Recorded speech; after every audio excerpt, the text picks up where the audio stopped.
जय जय राधा रमण हरि बोल। इस कथा के प्रायोजक हैं जेके सीमेंट लिमिटेड कानपुर, अग्रणी सीमेंट, व्हाइट सीमेंट एवं वॉल पुट्टी निर्माता कंपनी। नंद नंदन को छाड़ के कौन ने रखी है मोह। आज किसको समय है जो कृष्ण को छोड़ करके मेरे को देखेगा और आपका नाम बदनाम करेगा। सारे लोग तो कृष्ण का दर्शन कर रहे हैं, कोई एक दूसरे को नहीं देख रहा, किसी को पता नहीं लगेगा। ऐसे ऐसे प्रेमी भी मथुरा में हैं, भगवान कृष्ण के प्रेमी। भगवान कृष्ण और आगे बढ़े, ब्राह्मणों ने उनका सम्मान किया, पूजन किया। और आगे बढ़े तो वैश्य लोगों ने सम्मान किया। और आगे बढ़े, जानते हैं कंस का जो धोबी था वो गाड़ियों में 8 गाड़ियों में बड़े सुंदर रेशमी कपड़े धुल करके कंस के ले जा रहा है। अब ग्वाल बालों ने पूछा, कन्हैया ये बड़े सुंदर कपड़े चमक रहे हैं, किसके कपड़े हैं? कन्हैया तो कन्हैया बड़े नटखट थे, अरे अपने मामा के हैं। हाँ, इतना अपनत्व तो दिखा रहे, अपने मामा के। क्या चाहिए तुमको? हाँ मिल जाए तब तो क्या। अरे जो मामा सोने का रथ भेज सकता है वो कपड़े के लिए क्यों मना करेगा? अपने मामा के कपड़े। अब महाराज जो धोबी का जो सरदार था उससे कहा, अरे भाई थोड़े कपड़े हमको दे दो, बहुत सारे 8 गाड़ी कपड़े हैं तुम्हारे। ओ कंस का धोबी, हाँ बड़े आदमी के जो सेवक होते हैं ना वो ज़्यादा कड़े होते हैं महाराज। ओ कंस का धोबी और डांट लगाया श्री कृष्ण बलराम को, ए जंगली लोगों, तुमने ऐसे कपड़े कभी देखे हैं कि पहनोगे ही? देखा है कभी रेशमी कपड़े पहनने की बात करते हो? श्री कृष्ण ने सोचा ये रामा अवतार में भी इसी धोबी ने परेशान किया था, जानकी जी को कलंक लगाया था। उस समय तो मैं मर्यादा पुरुषोत्तम था, कुछ बोला नहीं, जानकी जी को ही निकालना पड़ा। ये फिर मिल गया यहाँ पे, अब तो इसका उद्धार करना ही होगा। एक थप्पड़ मारा, जोर से मारा, इतना भी जोर से नहीं मारा भाई तो ज़्यादा जोर से मार दिया। एक थप्पड़ मारा और वो धोबी का जो सिर है ना वो कट के धड़ से गिर पड़ा। वो धोबी का गोविंदाय नमो नमा हो गया। बाकी धोबियों में भगदड़ मच गई महाराज, सारे कपड़े छोड़ के भाग गए। अब उन्होंने कहा, अब भगवान कृष्ण ने ग्वाल वालों से कहा ले लो, हाँ जितने कपड़े लेना है ले लो। अब वो रेशमी कपड़े बड़े सुंदर और दूध मक्खन के खाए हुए ग्वाल बाल सब हृष्ट पुष्ट महाराज, कोई गौर वर्ण के, कोई श्याम वर्ण के। अब समस्या एक आ गई कि कंस का शरीर बड़ा है, वो बड़ी आयु वाला है, ग्वाल बाल छोटे हैं, तो अब वो नाप में बड़े हैं कपड़े, क्या करें, पहने कैसे? एक दर्जी कंस का, वो कहता है, वो देख रहा है, बड़ा प्रसन्न था, वो कृष्ण भक्त था। वो बोला ठाकुर जी इधर आओ, सबकी मैं नाप लूँगा और कपड़ों को काट के अभी सिलाई कर देता हूँ। वो भी कंस का ही दर्जी था, बहुत सारे दर्जी उसके साथ काम कर रहे थे, सबकी नाप लिया और सबके साथ कपड़े सिल करके सबको पहना दिए। और रेशमी कपड़े पहन करके ग्वाल बाल ऐसे लगने लग गए जैसे बारात में यही लोग आए हों। हाँ बड़े सुंदर हो गए। दर्जी को भगवान ने भक्ति का वरदान दिया और अपने धाम की प्राप्ति का वरदान दिया। आगे बढ़े आगे बढ़े तो महाराज एक माली मिल गया। माली ने कहा, प्रभु मैं भी आपकी सेवा करना चाहता हूँ लेकिन मेरे पास कुछ है नहीं। भगवान ने कहा कि भाई तू करता क्या है? बोले मैं तो माला बनाने का काम करता हूँ। बोले उसी के तो कमी बची है, कपड़े तो सुंदर हो ही गए हैं, तो चंदन लगा दे, माला पहना दे, हमारा काम पूरा हो जाएगा। माली ने माला पहनाई, चंदन लगाया, भगवान ने उसको भी महाराज सुंदर वरदान दिया और आगे बढ़े। जब और आगे बढ़े तो जानते हो रास्ते में एक देवी जी जा रही हैं टेढ़ी टेढ़ी, हाथ में कटोरा लिए कंस के महाराज भवन की ओर। कौन थी ये? कुब्जा। कुब्जा ने भगवान कृष्ण को नहीं देखा, श्री कृष्ण ने कुब्जा को देखा, क्योंकि कुब्जा आगे जा रही और भगवान कृष्ण ने पीछे से आवाज़ लगाई, अरे ओ सुंदरी तू कौन है और कहाँ जा रही? कुब्जा सुंदरी नहीं थी, लेकिन भगवान कृष्ण को जिसका उद्धार करना है वो तो कृपा करते हैं। और टीकाकारों ने लिखा है, जानते हो कुब्जा कौन थी? ये रामा अवतार की शूर्पणखा थी। शूर्पणखा ने भगवान श्री राम से विवाह करना चाहा। कई लोग कहते हैं शूर्पणखा के नाक कान काट दिए, अच्छा नहीं किया। यहाँ पर उसका उद्देश्य लिखा है। शूर्पणखा ने भगवान का वर्ण किया कि मैं आपसे विवाह करना चाहती हूँ। भगवान श्री राम मर्यादा पुरुषोत्तम है, एक पत्नी व्रत है, दूसरा विवाह कर नहीं सकते थे। लेकिन जिसने भगवान का वर्ण कर लिया वो संसार में भी नहीं जा सकता। इसलिए भगवान श्री राम ने ऐसा बना दिया कि उस शूर्पणखा का वहाँ पर फिर विवाह हुआ नहीं, और अगले जन्म में वो जन्म से कुबड़ी हो गई, टेढ़ी हो गई, इस जन्म में भी उसका विवाह नहीं हुआ। आज श्री कृष्ण ने देखा आज इसकी इच्छा को पूर्ण करने का अवसर आ गया है, इसलिए पीछे से बुलाते हैं, अरे ओ सुंदरी। तो कौन है? कुब्जा देखती है आज तक मेरे को किसी ने सुंदरी कहा नहीं, मैं सुंदरी हूँ भी नहीं। ये कौन है? पीछे मुड़ के देखा तो साक्षात कामदेव के सौंदर्य को भी लज्जित करने वाले श्याम सुंदर खड़े होके देखती ही रह गई बहुत देर तक। तो श्याम सुंदर, मैं कुब्जा हूँ, कुबड़ी, कंस की दासी हूँ, उसके शरीर में अंगराग लेप लगाने जा रही हूँ, आज्ञा करो श्याम सुंदर। कन्हैया ने कहा हमारे शरीर में लगा दोगी क्या? देखो मांगते हैं। हाँ, बड़े बड़े संत लोग लगाते हैं तो स्वीकार करते हैं कि नहीं करते मालूम नहीं, आज कुब्जा से मांग रहे हैं हमारे शरीर में लगा दोगी? हाँ हाँ प्रभु, आपसे उत्तम इसका अधिकारी कौन होगा। श्री कृष्ण बलराम दोनों के शरीर में लेप लगा दिया। श्री कृष्ण ने देखा इसने अपनी सेवा तो कर दी, अब हमारा काम बाकी है। श्री कृष्ण ने कुब्जा के चरण में अपना श्री चरण रखा, यहाँ पे हाथ लगाया, जोर से झटका दिया, वो खट से सीधी हो गई महाराज। हाँ, अब जब सीधी हो गई तो बड़ी सुंदर दिखने लग गई, टेढ़ी थी तो सुंदर नहीं थी, बड़ी सुंदर दिखने लग गई। कुब्जा ने कहा प्रभु अब हमारे घर चलो, इतनी कृपा की है तो घर चलो। श्री कृष्ण ने बलराम जी की तरफ देखा, बलराम जी ने महाराज टेढ़ी आंख से देखा, ये कंस का नगर है। हाँ, ये वृंदावन नहीं है कि किसी गोपी के घर भी चले जाओ, यहाँ नहीं जा सकते हो, बाबा डांट लगाएंगे, पता है। अब महाराज कन्हैया डर गए, बड़े भाई है ना, कुब्जा से कहा बाद में आऊँगा, अभी नहीं, उसको भी आश्वासन देके आगे बढ़े। अब आगे लोगों से पूछा भाई कल यहाँ धनुष यज्ञ होना है तो हम जरा धनुष के दर्शन कर लें। दर्शन तो आज कर सकते हैं ना, यज्ञ तो कल होगा। लोगों ने कहा हाँ उधर है धनुष रखा है, चले जाओ। बता दिया। एक सीमा के आगे जाना मना था तो वहाँ तक तो पूछ के चले गए, जहाँ मना था वहाँ जो सुरक्षा कर्मी खड़े थे उनको दो दो धक्का दिया, जबरदस्ती घुस गए। अंदर जाके धनुष को उठा लिया, खींच के महाराज उसको तोड़ डाला, दो टुकड़े कर दिए। अब वो जितने सुरक्षा कर्मी थे भागे लड़ने के लिए, मारने के लिए, एक एक टुकड़ा कृष्ण बलराम ने ले लिया और सारे सुरक्षा कर्मियों को मार मार करके कुछ को तो मार डाला, कुछ को घायल कर दिया। जो घायल सुरक्षा कर्मी थे भाग के कंस के यहाँ पहुँचे। महाराज जो कल धनुष यज्ञ होना था वो तो आज ही हो गया। अब वो कंस भी आश्चर्यचकित देख रहा, आज हो गया मतलब जो कल होना था आज कैसे हो गया? कौन तोड़ दिया? बोले कृष्ण बलराम नंद बाबा के साथ जो दो बच्चे आए हैं, सारे नगर में उपद्रव मचा रखा है। हाँ, उपद्रव मचा रखा है। अब महाराज हम क्या करें? बोले तुम लोग यहाँ सूचना देने और सुरक्षा नहीं किए? बोले जो सुरक्षा किए वो गए, जो सुरक्षा किए उनका गोविंदाय नमो नमः हो गया, हम तो किसी तरह भाग के आए, नहीं तो आपको सूचना देने वाला कोई नहीं मिलता, इतना उपद्रव मचा रखा है। हाँ, अब देखो कभी कभी शब्द की जो समस्या होती है ना, हमारी आदरणीय कल्पना जी कह रहे थे कि गुजरातियों पर थोड़ा कम बोला करे, वो याद आई जाती है। हाँ? तो एक बार मैं गुजरात में कथा किया, तो अब कथा जब पूरी हुई तब वो गुजराती सज्जन हिंदी में बोल रहे थे। अब हिंदी के शब्द उनको कम समझ में आते थे, बड़े प्रेम से बोले स्वामी जी ने बहुत महान कृपा की जो 7 दिन तक हमारे यहाँ इतना बड़ा उपद्रव किया। अब उनको कहना था कि उत्सव किया।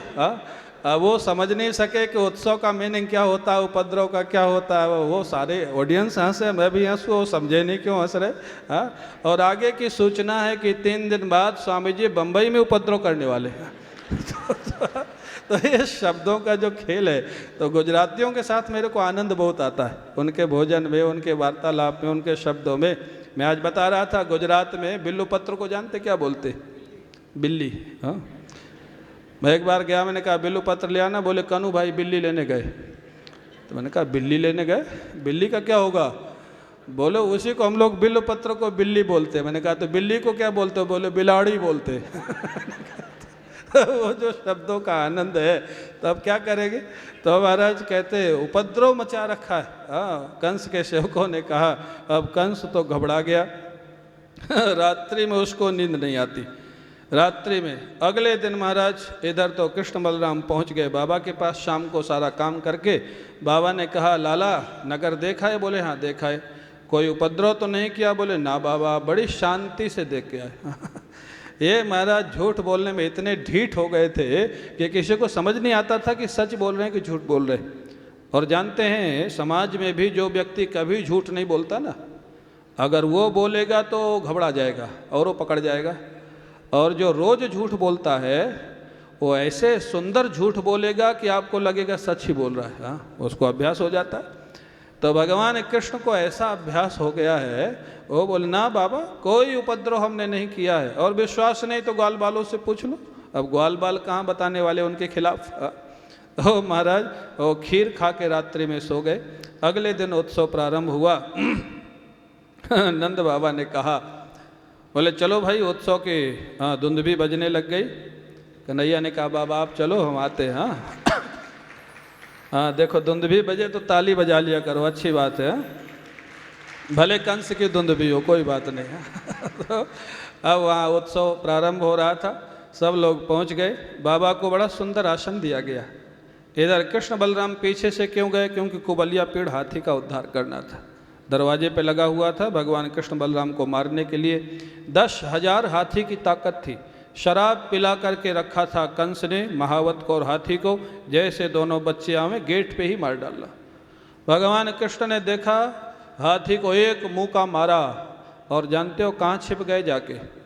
उसी हाथी के पेट के नीचे खड़े हो गए, चारों पैरों के बीच में। हाँ, मुक्का मार के। हाथी बड़ा विशाल था, ये 11 साल के थे। अब वो हाथी घूम घूम के चारों तरफ देख रहा है कि मार के गए कहाँ। खड़े उसी के पेट के नीचे, हाथी का पेट के नीचे खड़े।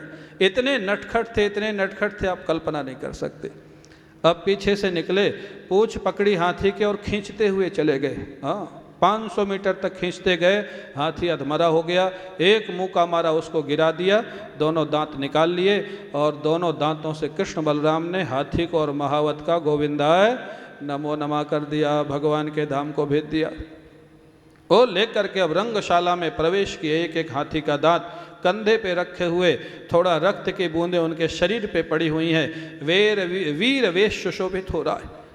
वो जितने लोग बैठे हुए थे, संतों ने देखा तो लगा साक्षात परमात्मा आ गए, या यदुवंशियों ने देखा तो लगा अपने संबंधी आ गए, नंद बाबा ने देखा लगा अपने बच्चे आ गए, माताओं ने देखा तो उनको लगा अपने घर के बालक आ गए, और पहलवानों ने देखा तो उनको लगा साक्षात वज्र के शरीर वाले पहलवान आ गए।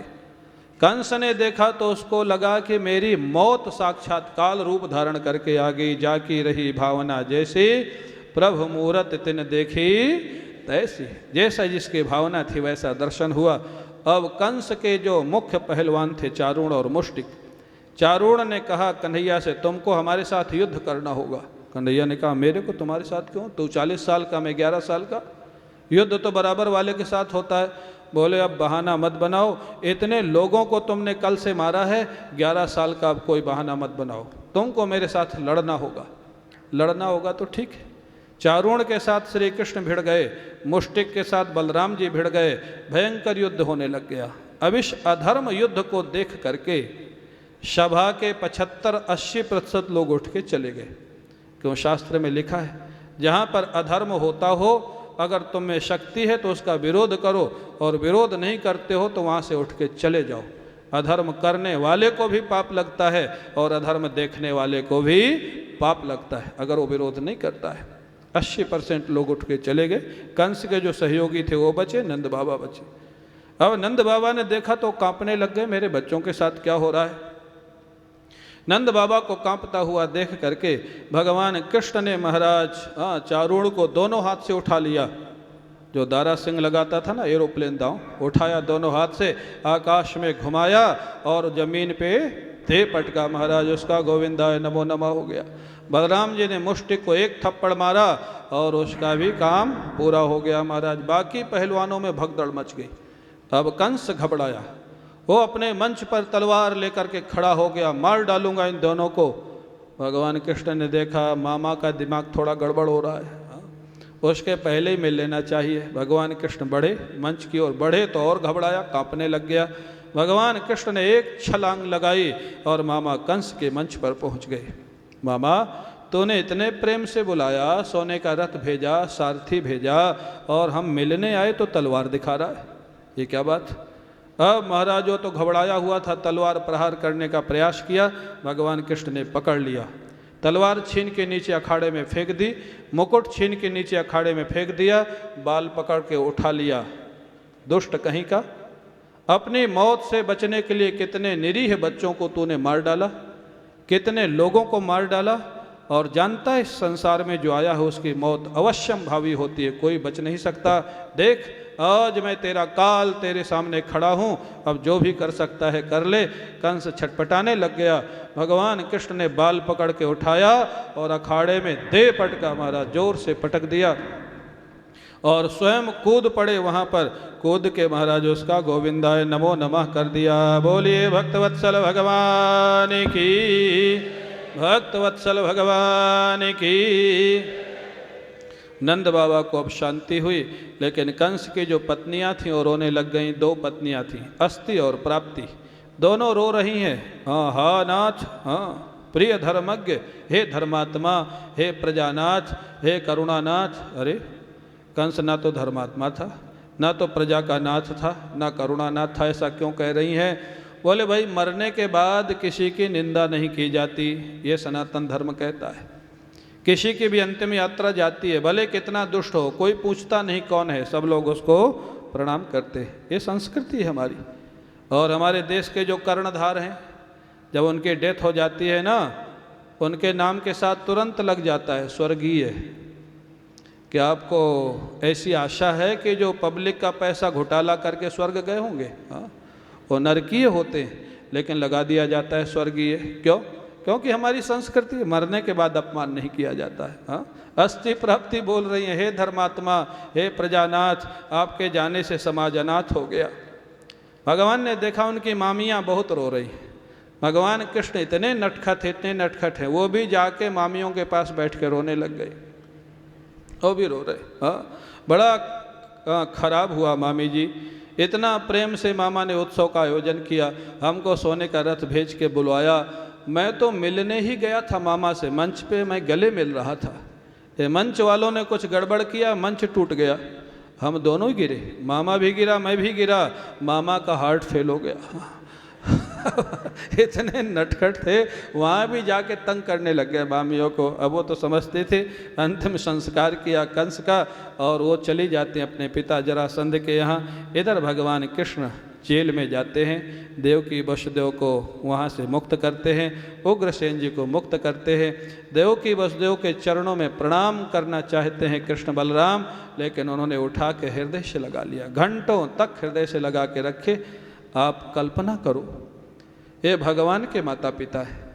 भगवान के माता पिता भी अपने बच्चों से 11 साल बाद मिल रहे हैं। हाँ, जो लोग कहते हैं महाराज परिस्थिति बहुत खराब है, अरे भगवान के माता पिता से ज़्यादा खराब परिस्थिति आज किसी की नहीं होगी। जिनके पिता, हाँ भगवान के पिता, जिनके पुत्र साक्षात परमात्मा, वो अपने बच्चों से 11 साल तक मिल नहीं सके जन्म देने के बाद। आज महाराज बहुत देर तक मिलते रहे। अब उग्रसेन को राजा बना दिया गया।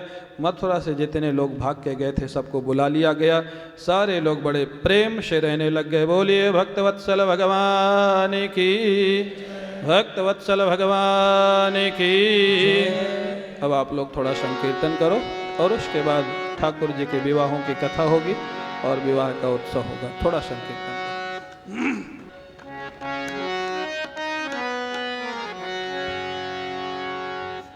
सांवरा मेरा सांवरा, सांवरा मेरा सांवरा, सांवरा मेरा सांवरा, सांवरा मेरा सांवरा। लूट कर ले गया दिल जिगर, सांवरा जादूगर। लूट कर ले गया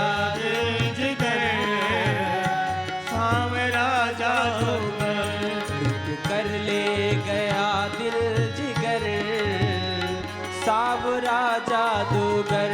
लूट कर ले गया दिल जिगर, सांवरा जादूगर। सांवरा मेरा सांवरा, सांवरा मेरा सांवरा,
नटखट की हुई मैं दीवानी।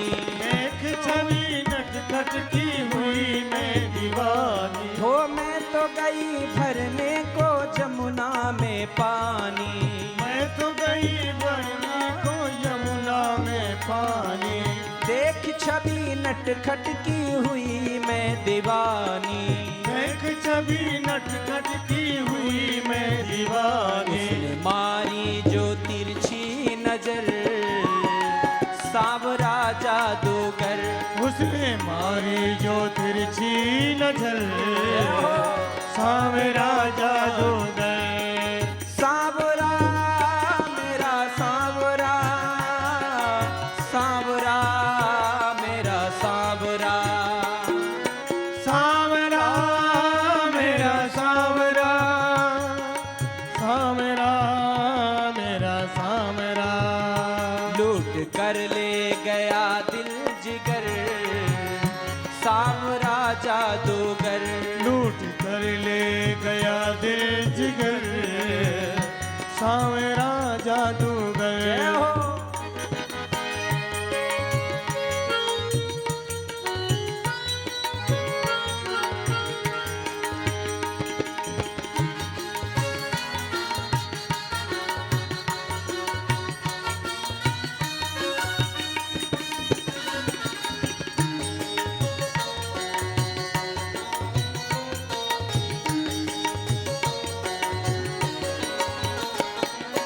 तान सुनी मुरली की सुध बुध में खोई। कान सुनी मुरली की सुध बुध में खोई। भूल गई लोक लाज बस में तेरे होई। भूल गई लोक लाज बस में मैं होई। तान सुनी मुरली की सुध बुध में खोई। कान सुनी मुरली की सुध बुध में खोई। भूल गई लोक लाज बस में तेरे होई। भूल गई लोक लाज बस में मैं होई। छोड़ कर तुझको जाऊं किधर सावरा जादूगर। छोड़ कर तुझको जाऊं किधर जय हो। सावरा जादूगर। लूट कर ले गया दिल जिगर सावरा जादूगर। लूट कर ले गया दिल जिगर सावरा जादूगर। जय हो। सभी लोग ताली बजाते हुए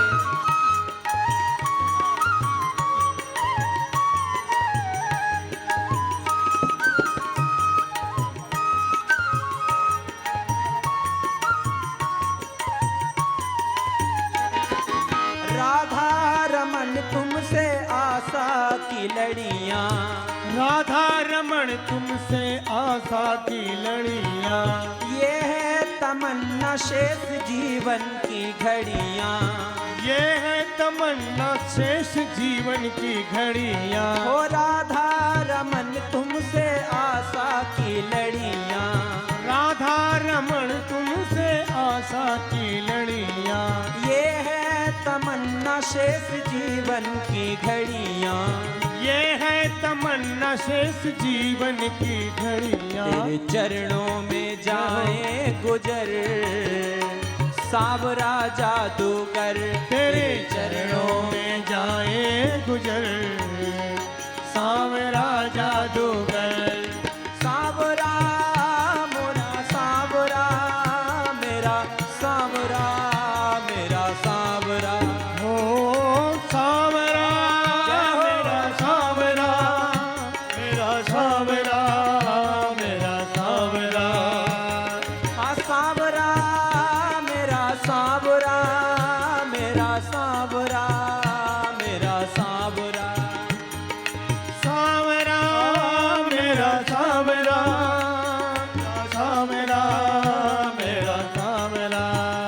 लूट कर ले गया दिल जिगर सावरा जादूगर। लूट कर ले गया दिल जिगर सावरा जादूगर। लूट कर ले गया दिल जिगर सावरा जादूगर। लूट कर ले गया दिल जिगर सावरा जादूगर, सांवरा जादूगर, सांवरा जादूगर, सांवरा जादूगर, सांवरा जादूगर, सांवरा जादूगर। सांवरा जादूगर।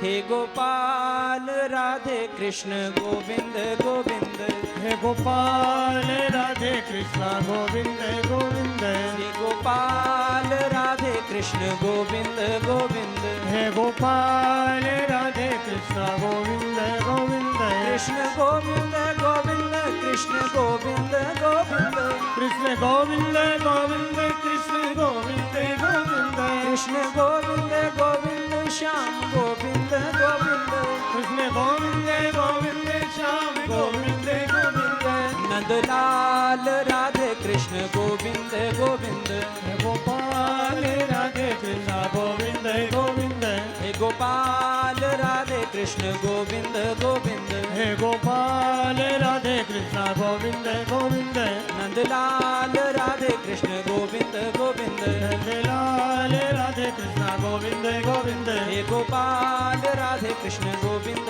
गोविंद, हे गोपाल राधे कृष्ण गोविंद गोविंद, कृष्ण गोविंद गोविंद, कृष्ण गोविंद गोविंद, कृष्ण गोविंद गोविंद। कृष्ण गोविंद गोविंद। बोलिए गोविंद भगवान की जय हो। नारायण।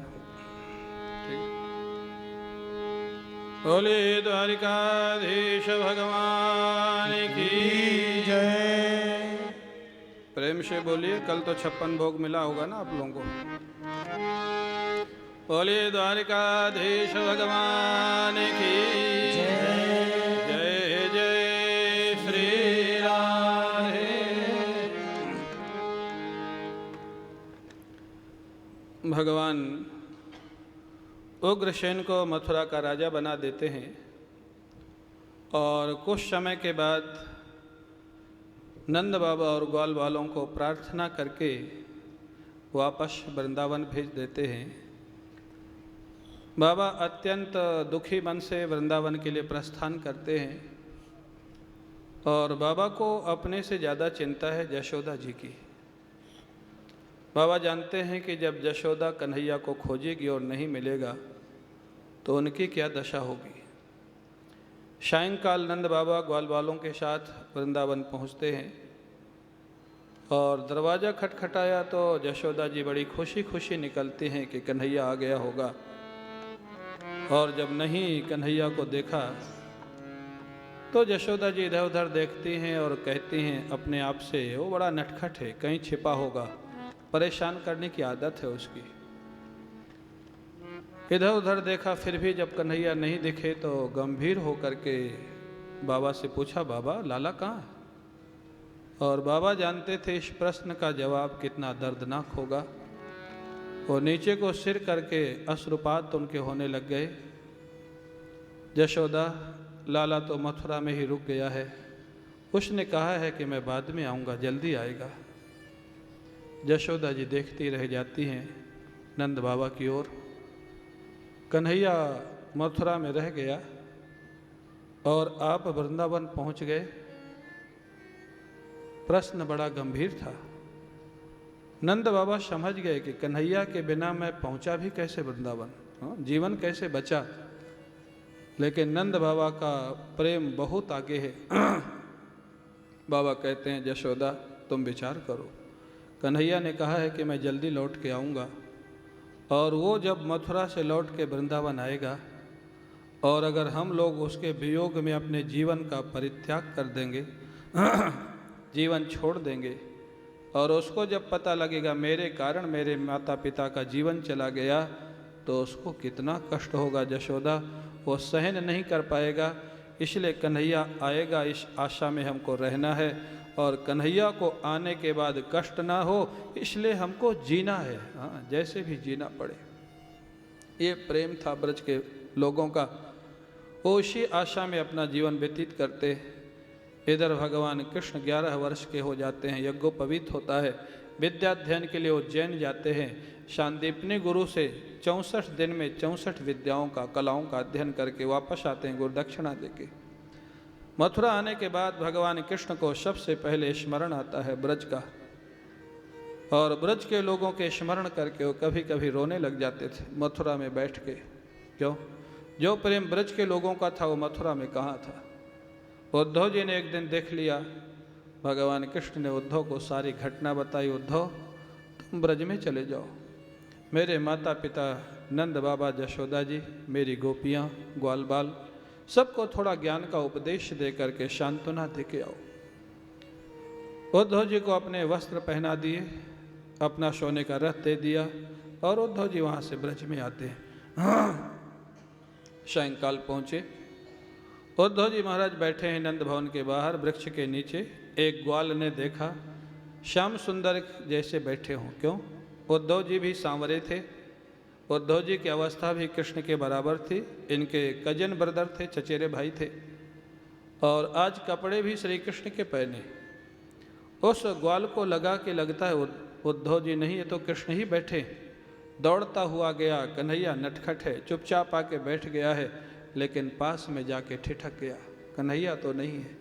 कन्हैया जैसा कोई उनका सखा है, पूछा आप कौन है, यहाँ क्यों बैठे? उद्धव ने कहा भैया हमको नंद बाबा से मिलना है, श्री कृष्ण ने हमको भेजा है। उसने नंद बाबा को बताया। बाबा बड़े प्रेम से उद्धव को अंदर ले जाते हैं। स्नान कराया, भोजन कराया, पलंग पे बैठाया, जशोदा जी भी आके पास में बैठ जाती हैं। बाबा कृष्ण चर्चा पूछना नहीं चाहते, क्योंकि स्वयं प्रतिदिन अत्यंत कष्ट होता है कृष्ण की याद करके, वो चर्चा चलाना नहीं चाहते। फिर भी कंस की याद आते ही कृष्ण चर्चा निकल ही गई। अपिस्मरति नः कृष्ण, उद्धव वो हमारा लाला, कितना प्रेम है, कितना अटैचमेंट है। नः कृष्ण, हमारा लाला, हमारा कन्हैया, क्या मथुरा में कभी हम लोगों को याद करता है? क्या इन गायों को याद करता है जिनको नित्य प्रति वो चराने के लिए ले जाता था? क्या इन ग्वाल वालों को याद करता है जिनके साथ वो खेलता था? क्या इन गोपियों को याद करता है जिनके साथ उसने रासलीला की थी? अरे क्या जशोदा को याद करता है जिसके बिना वो ना खाता था ना सोता था? नंद बाबा रोने लग जाते हैं, आंखों से अश्रुपात होता है, जशोदा जी की आंखों से अश्रुपात होता है। उद्धव जी को लगा ये ऐसे प्रेमी, इनको मैं क्या ज्ञान उपदेश करूं? उद्धव जी घबरा जाते हैं। उद्धव जी ने नंद बाबा से कहा बाबा एक निवेदन करूं? बोले हाँ। बोले कभी कभी आप जमुना जी चले जाएं, कभी कभी गिरिराज जी चले जाएं। उद्धव का अभिप्राय था कि थोड़ा मन बदलेगा, कष्ट कम होगा। नंद बाबा ने कहा उद्धव सब जगह जाता हूँ, सब करके देख लिया, जमुना जी जाता हूँ तो कालिय दमन की लीला सामने आ जाती है, गिरिराज जी जाता हूँ तो गिरिराज धरण की लीला सामने आ जाती है। उद्धव क्या ब्रज में ऐसा भी कोई स्थान है जो कृष्ण की स्मृति न दिलाता हो? मैं कहाँ जाऊँ, क्या करूँ, किससे बात करूँ, क्या कहूँ? फिर रोने लग गए। उद्धव जी परेशान है, मैं समझाऊँ क्या? रात्रि भर समझाते रहे लेकिन कोई सफलता नहीं मिली। प्रातःकाल उद्धव जमुना जी स्नान करने जाते हैं। इधर गोपियाँ प्रातःकाल उठ जाती हैं। क्यों? दीपक जलाती हैं, दधि मंथन करती हैं। अब दधि मंथन गोपियाँ क्यों कर रही हैं? माखन क्यों निकाल रही हैं? क्यों? गोपियाँ प्रतिदिन प्रतीक्षा करती हैं, गोपियाँ प्रतिदिन तैयारी करती हैं। कन्हैया ने कहा है मैं जल्दी आऊँगा, कब आऊँगा ये तो उसने बताया नहीं, शायद आज ही आ जाए, शायद आज ही आ जाए। सारे घरों को सजाती हैं, माखन निकाल के रखती हैं, पूरे दिन कृष्ण के आगमन की प्रतीक्षा करती हैं। हाँ? कैसा जीवन था! और ये कितने वर्ष बीत गए मालूम है? हाँ, 11 वर्ष के श्री कृष्ण थे तब गए थे, और कुरुक्षेत्र में जाके मिलना हुआ जब श्री कृष्ण लगभग 100 वर्ष के आसपास थे। का ये कृष्ण प्रेमी थे ब्रज के।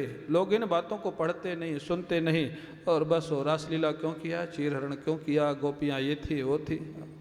इतने गंभीर, इतने विलक्षण प्रसंग हैं। अब महाराज रोज इतने वर्ष तक रोज प्रतीक्षा करना, रोज तैयारी करना।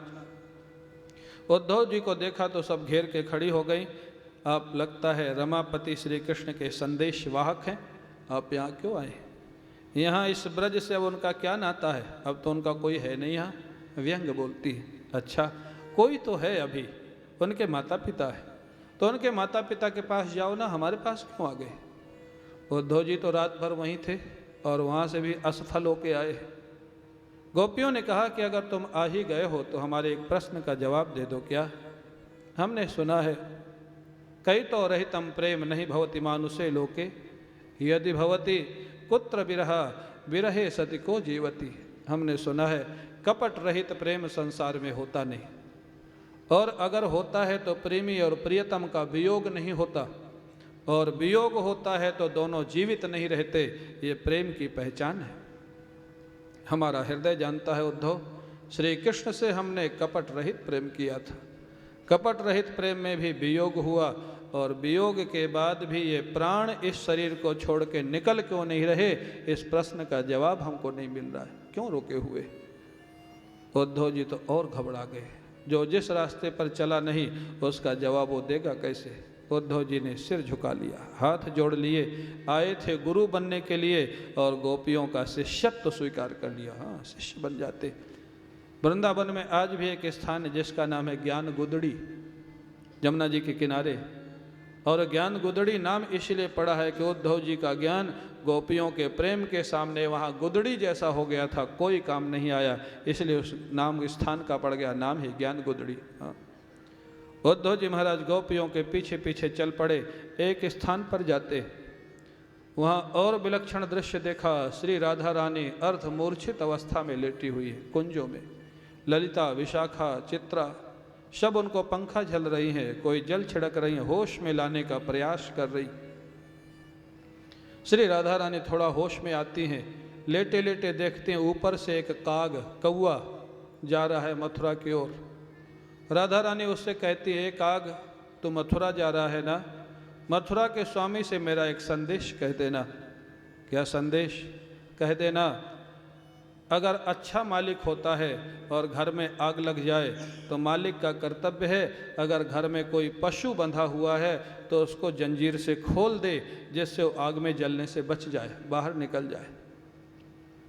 काग ने कहा, इस कथा का अर्थ मैं नहीं समझ सका, आप कहना क्या चाहती हैं? बोले, श्री कृष्ण से कह देना श्री राधा रानी का जो श्री विग्रह शरीर है वो कृष्ण के रहने का महल है।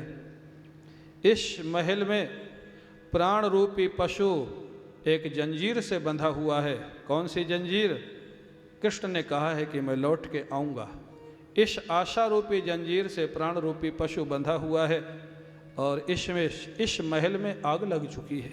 कौन सी आग? कृष्ण वियोग की आग, विरहाग्नि लग चुकी है। कृष्ण से कह देना अगर उनको नहीं आना है, ये भवन आग में जलने वाला है, तो कह दें कि मैं नहीं आऊँगा, तो प्राण रूपी पशु इस महल को छोड़ के बाहर निकल जाएगा और उसकी मौत नहीं होगी, बाहर चला जाएगा। ऐसे विलक्षण भावावेश के शब्द जब उद्धव जी ने सुने, श्री राधा रानी के चरणों में साष्टांग लेट गए। उद्धव जी ने कहा, गोपियों अब मैं तुम्हारे प्रश्न का उत्तर दे सकता हूँ। क्या उत्तर है? बोले, वास्तव में कृष्ण के वियोग में तुम्हारे प्राण चले जाते हैं। हाँ, चले जाते, कोई रोकने वाला नहीं था, लेकिन तुम्हारे प्राणों को श्री कृष्ण ने ही रोक के रखा है। क्यों? अगर तुम्हारे प्राण नहीं रुके होते तो कृष्ण वियोग में प्रेमी का स्वरूप क्या होता है, प्रेम का लक्षण क्या होता है, ये हमारे जैसे लोगों को बताने वाला कोई नहीं मिलता अगर तुम्हारा जीवन नहीं होता। गोपियों, तुम तो हमारे आज से गुरु हो गई। हाँ, तुमको हमारे लिए कृष्ण ने रोका हुआ है। उद्धव जी महाराज आए थे संदेश लेकर के। अरे भाई, कोई संदेश लेके जाएगा, एक दिन रुकेगा, दूसरे दिन वापस जाएगा संदेश लेके। उद्धव जी महाराज 10 महीने वृंदावन में रह गए, मथुरा जाना भूल गया। ऐसा गोपियों का प्रेम था, ऐसा गोपियों का कृष्ण की कथाएं थी। उद्धव जी महाराज रोज उनसे कथा सुनते। हाँ, उद्धव जी इतने बड़े शास्त्र के विद्वान, वो गोपियों से कृष्ण लीलाएं सुनते। यहाँ श्री कृष्ण ने क्या किया था, यहाँ श्री कृष्ण ने क्या किया था। और जानते 10 महीना जब बीत गया तब उद्धव जी को ध्यान आया, अरे मैं तो संदेश लेके आया था, संदेश लेके वापस जाना है। वो ब्रज भूमि में खड़े होकर के उद्धव जी प्रार्थना करते हैं श्याम सुंदर से। वेदांत प्रधान उद्धव, आशा महो चरण रेणु जुषामहं श्याम वृंदावने कुमपि गुल्मलतौषधीनां यादोस्त्यजन् स्वजनमार्य पथं च हित्वा भेजुर्मुकुंद पदवीं श्रुतिभिर्विमृग्याम। हे कन्हैया, अभी तक तो मैंने निश्चय किया था इस जन्म के बाद जन्म और मृत्यु के चक्कर से मुक्त हो जाऊंगा, मुक्ति ले लूंगा। लेकिन ब्रज में आने के बाद मेरा निर्णय बदल गया। श्याम सुंदर, अभी मेरे को मुक्ति मत देना, एक जन्म और दे देना। अरे उद्धव, क्या मांग रहे हो? लोग मुक्ति मांगते हैं, तुम जन्म मांग रहे हो। बोले हाँ, एक जन्म और चाहिए, लेकिन शर्त के साथ चाहिए। क्या शर्त है? बोले ब्रज के अंदर जन्म चाहिए, वृंदावन में जन्म चाहिए। तो क्या गोपी ग्वाल बाल बनना चाहते हो? ना प्रभु, इतना सौभाग्य मेरा नहीं, इतने पुण्य सत्कर्म मेरे नहीं है। इतना सौभाग्य मेरा कहाँ है? मेरे को इस ब्रज में क्या बना देना? बोले कोई वृक्ष बना देना, लता बना देना, जिससे गोपियों के चरणों की धूल उड़ करके मेरे शरीर में पड़ जाएगी तो मेरे जीवन में कृष्ण प्रेम प्रकट हो जाएगा। हाँ, ये बना देना। अब महाराज, ये उद्धव जी प्रार्थना करके वहाँ से वापस जाते हैं, नंद बाबा से विदाई लेते हैं, जशोदा जी से विदाई लेते हैं, राधा रानी से विदाई लेते हैं।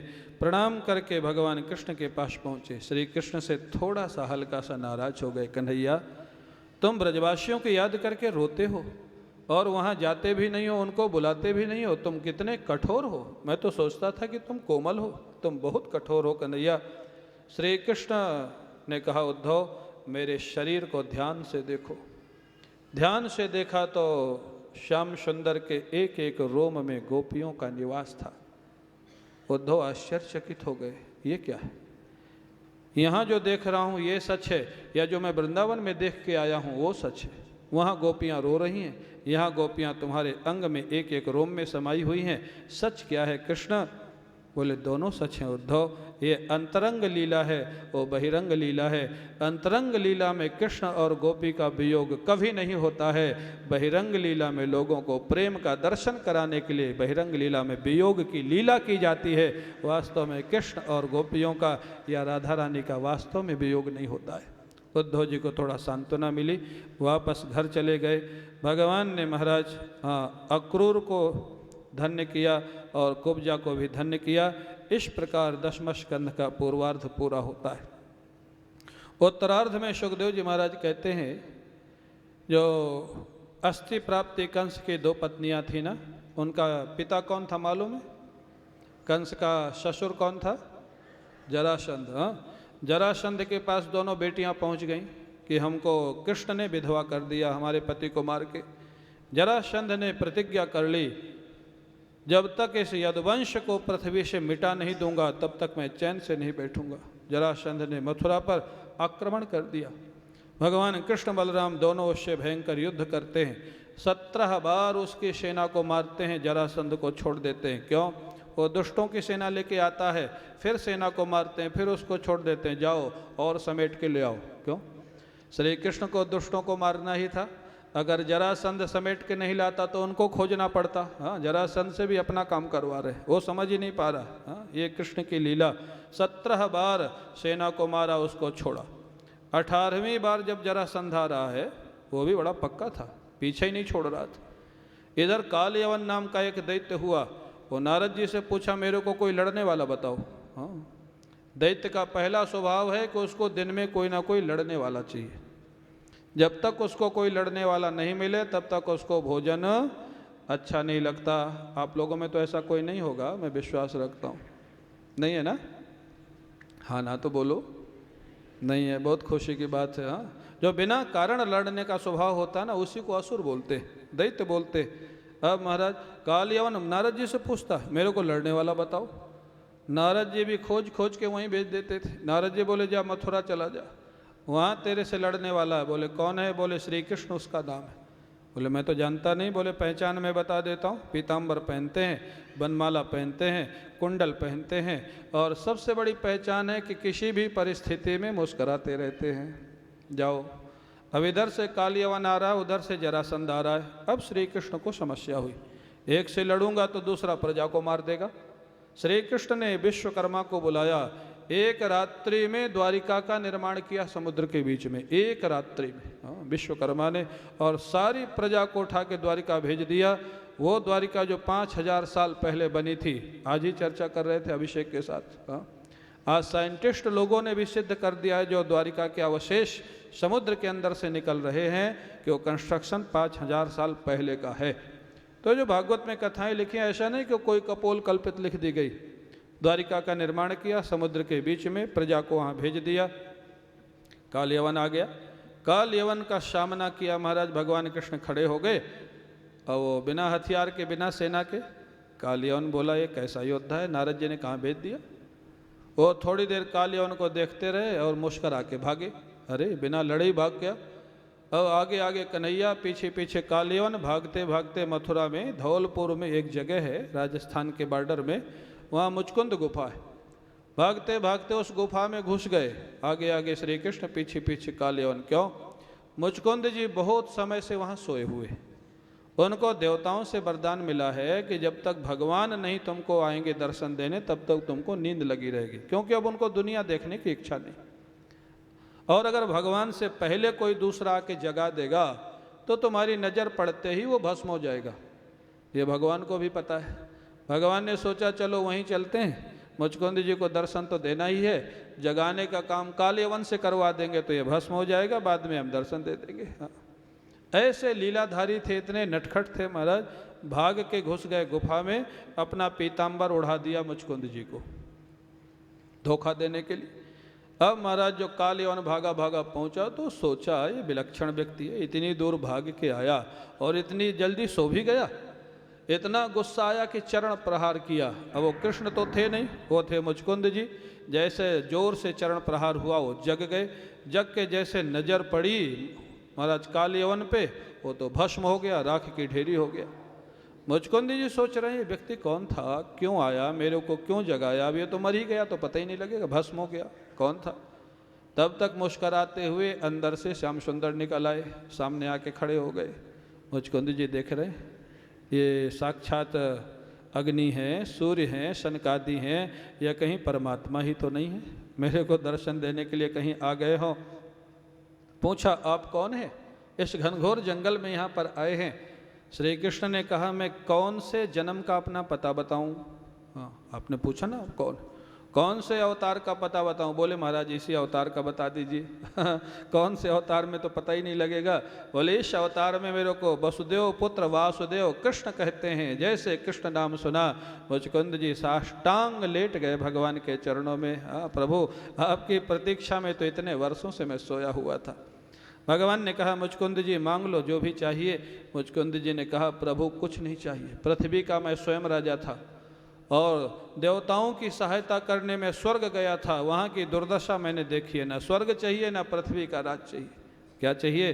आपके चरणों में वैकुंठ में या गोलोक में निवास चाहिए और आपके चरणों की सेवा चाहिए। भगवान ने कहा जरूर मिलेगा, क्योंकि आपको और कुछ चाहिए नहीं, लेकिन एक जन्म अभी कलयुग में और लेना होगा। ये घटना द्वापर की, एक जन्म कलयुग में और लेना होगा। बोले क्यों प्रभु?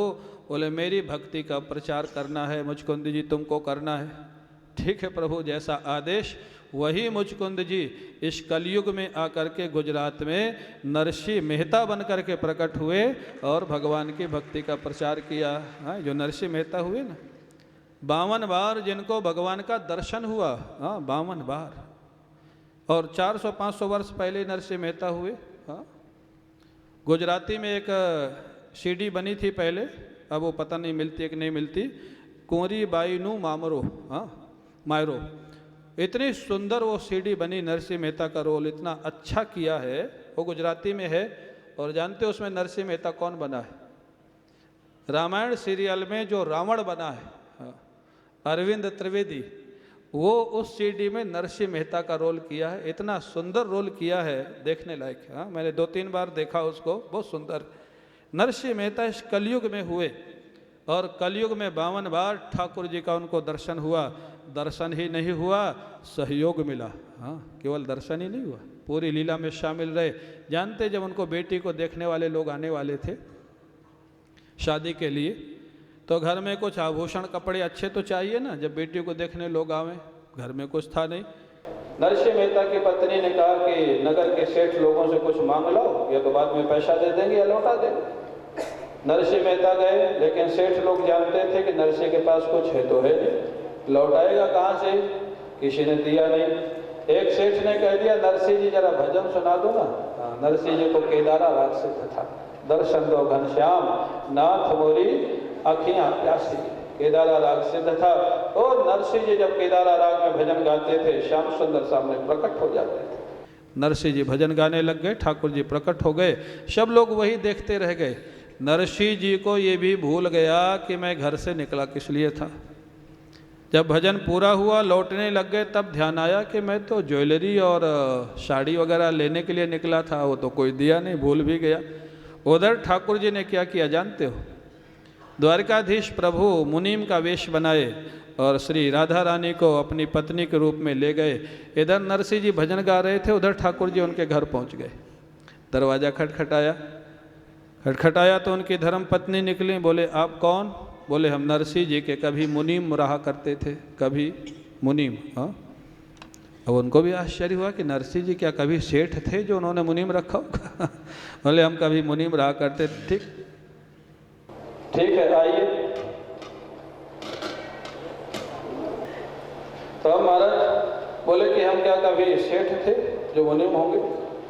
वो अंदर जाते हैं और उनकी बेटी को अपने हाथ से साड़ी पहनाया, आभूषण पहनाया और चले गए। बोले नरसिंह जी से कह देना कि फिर बाद में भी कभी कुछ काम हो तो हमको याद कर लेंगे, हम आ जाएंगे। चले गए। नरसिंह जी लौट के आए। नरसिंह जी ने कहा कि भाई मैं तो भूल गया। पत्नी ने कहा भूल गए? आपने तो इतना सामान भेजा, आपका मुनीम आया था। बोले मेरा मुनीम? मैं तो कभी सेठ ही नहीं था, तो मुनीम कहाँ से आएगा? दिखाओ जरा क्या लाया। और जैसे वस्त्र देखे, आभूषण देखा, नरसिंह जी की आंखों से अश्रुपात होने लग गया। क्यों? जब नरसिंह जी को महारास की लीला का दर्शन हुआ था तो ये वस्त्र आभूषण नरसिंह जी ने श्री राधा रानी के श्री अंग में देखे थे। वही वस्त्र आभूषण राधा रानी ने उसकी बेटी को पहना दिया। नरसिंह जी पहचान गए, ये कोई मुनीम नहीं थे, तो मेरे ठाकुर थे, मेरे आराध्य थे। आज अपने वस्त्र आभूषण मेरी बेटी को पहना के गए। वो नरसिंह जी, ये मुचकुंद जी कलयुग में नरसिंह जी बने और नरसिंह जी बन करके बता दिया, अरे भगवान केवल दर्शन ही नहीं देते, भगवान से प्रेम करो तो भगवान तुम्हारी बेटी को अपने आभूषण भी पहना देते। हाँ महाराज, मुचकुंद जी का उद्धार हुआ। काल यवन का उद्धार करके भगवान वापस जाते हैं। जरासंधा जाता है। फिर भागते भागते मथुरा से द्वारिका के लिए भागे और महाराज गिरनार में चढ़ गए, जूनागढ़ में। वहाँ से कूद के द्वारिका में पहुँच गए और उसके बाद थोड़ा शांति से द्वारिका में रहने लग गए। क्यों? वहाँ कोई जा नहीं सकता था, द्वारिका समुद्र के बीच में थी, आने जाने का कोई पुल वगैरह नहीं था, आकाश मार्ग से लोग जाते थे। तो अब महाराज पहला विवाह तो बलराम जी का हुआ और भगवान कृष्ण का जो पहला विवाह है, सुखदेव जी कहते हैं राजन महाराज रुक्मणी जी के साथ हुआ, लेकिन राक्षस विधि से हुआ। ये सुखदेव जी ने अपने तरफ से जोड़ दिया। सुखदेव जी कहते राजन मैंने ऐसा सुना है कि राक्षस विधि से हुआ, माने सुनी हुई बात प्रामाणिक नहीं होती, सुना है। राक्षस विधि कहते किसको जानते हैं? वैदिक विधि उसको बोलते हैं कि माता पिता की अनुमति से लड़का लड़की का विवाह हुए, अग्नि को साक्षी देके सप्तपदी करके, इसको वैदिक विधि बोलते हैं। और माता पिता की अनुमति के पहले ही लड़का लड़की निश्चय कर लें और उसके बाद विवाह हुए, उसको गांधर्व विधि बोलते हैं, प्रेम विवाह जिसको बोलते हैं। और लड़की की इच्छा न होए, जबरदस्ती कोई उसको उठा के ले जाए और जबरदस्ती विवाह कर ले, उसको राक्षस विधि बोलते हैं। सुखदेव जी ने छेड़ दिया, भगवान का विवाह कोई राक्षस विधि से हुआ नहीं, रुक्मणी जी ने तो संदेशा भेजा था, छेड़ दिया। मैंने ऐसा सुना है कि तुम्हारे ठाकुर जी का पहला विवाह राक्षस विधि से हुआ। परीक्षित ने कहा नहीं प्रभु, मेरे ठाकुर का विवाह राक्षस विधि से नहीं हो सकता, आप विस्तार से बताइए कैसे हुआ। अब महाराज सुनाना प्रारंभ करते हैं। सुखदेव जी महाराज, राजासीत् भीष्मको नाम विदर्भाधिपतिर्महान्, तस्य पंचा भवन पुत्राः कन्यैका च वरानना। विदर्भ में, महाराष्ट्र में एक विदर्भ क्षेत्र आप लोग सब जानते हैं, भीष्मक नाम का राजा था। 5 उनके बेटे हैं और एक बेटी है। बेटी का नाम रुक्मणी है, बड़े बेटे का नाम रुक्मी। रुक्मणी जब विवाह के योग्य हुई तो जो रुक्मी था उसका बड़ा भाई, वो श्री कृष्ण से दुश्मनी मानता है बिना कारण, और वो अपनी दुश्मनी निकालने का उपाय क्या निकाला, अपनी बहन का विवाह ऐसे लड़के से, राजकुमार से करूँगा जो श्री कृष्ण का दुश्मन होवे। देखो कैसे कैसे मूर्ख लोग पहले रहते थे। मैंने बहन का भविष्य नहीं देखना, बहन के पति में कोई क्वालिफिकेशन नहीं देखना, एक ही योग्यता चाहिए जो कृष्ण का दुश्मन होवे, बाकी कैसा हुए कोई मतलब नहीं।